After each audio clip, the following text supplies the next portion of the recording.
Good morning students.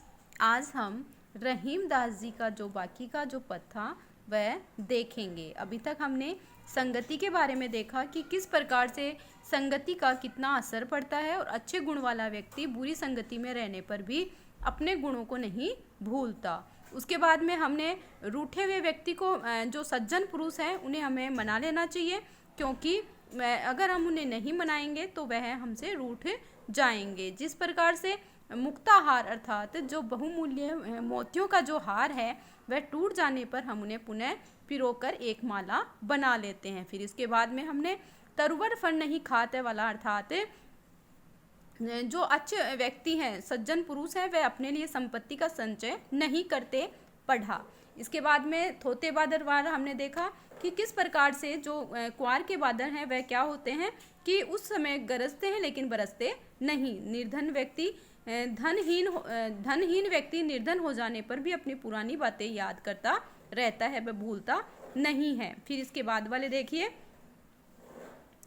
दीन सभन को लखत है, दीन ही लखे न कोय, जो रहीम दीन ही लखे, दीन बंधु सम होय। अर्थात दीन अर्थात गरीब, सभन यानी सभी को, लखत यानी देखता है, दीनन ही लेकिन गरीब को, लखे न कोई भी नहीं देखता। अर्थात इसमें ये कवि जो रहीम दास जी हैं वो ये कहना चाहते हैं कि गरीब व्यक्ति है वो सभी के लिए सहायता के लिए देखता है कि कोई उसकी सहायता करेगा, लेकिन सहायता करने के लिए उसकी तरफ कोई भी नहीं देखता। जो रहीम दीन नहीं लखे, अर्थात रहीम दास जी कहते हैं कि जो गरीब की ओर देखता है वही क्या कहलाता है, दीन बंधु सम होय। अर्थात परमात्मा के स्वरूप, दीन बंधु दीनों का बंधु अर्थात परमात्मा के स्वरूप माना गया है। दूसरा देखिए, दोनों रहीमन एक से, जो लो बोलत नाही, जान परत है काक पीक, ऋतु बसंत के माही। दोनों अर्थात रहीम दास जी अब देखिए इस पद के माध्यम से क्या बताना चाहते हैं। रहीम दास जी कहते हैं कि दोनों एक ही समान लगते हैं जब तक वो बोलते नहीं हैं। जो लो अर्थात जब तक वह बोलते नहीं हैं।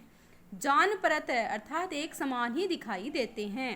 काक यानी कौवा, पीक यानी कोयल, ऋतु बसंत के माही, लेकिन उनके गुण और अवगुणों को बसंत ऋतु आते ही जान जाते हैं कि ये कौवा है और ये कोयल है। उनके गुण और अवगुण अर्थात उनकी बोली के द्वारा उनके गुण और अवगुण दिखाई देने लग जाते हैं। इस दोहे के माध्यम से ये शिक्षा दी गई है कि व्यक्ति के गुण और दोष, रूप और रंग एक हो जाने से उनके गुण एक नहीं होते।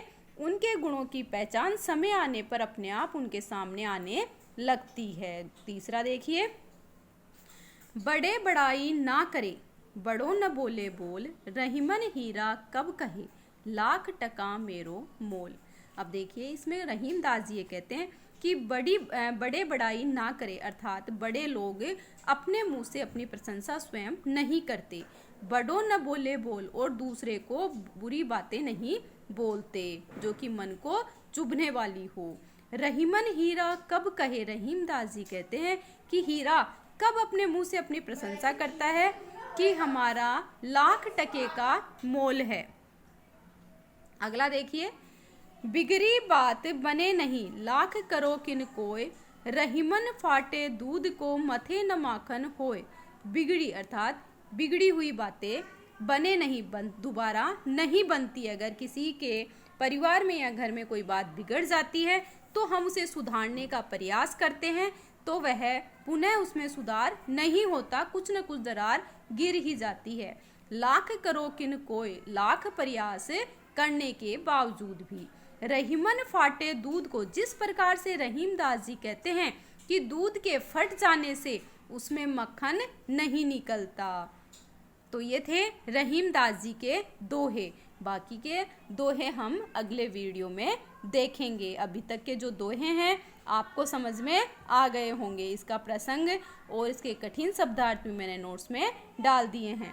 आपको इनके कठिन शब्दार्थ भी नोटबुक में करने हैं, साथ ही इनके जो प्रसंग है कि ये रहीम दास जी द्वारा लिखा गया है, हमारी पाठ्य पुस्तक सृजन हिंदी से लिया गया है, और यह इस पद के माध्यम से हमें क्या शिक्षा देना चाहते हैं, ये बातें लिखनी है। व्याख्या मैंने आपको बता दी है।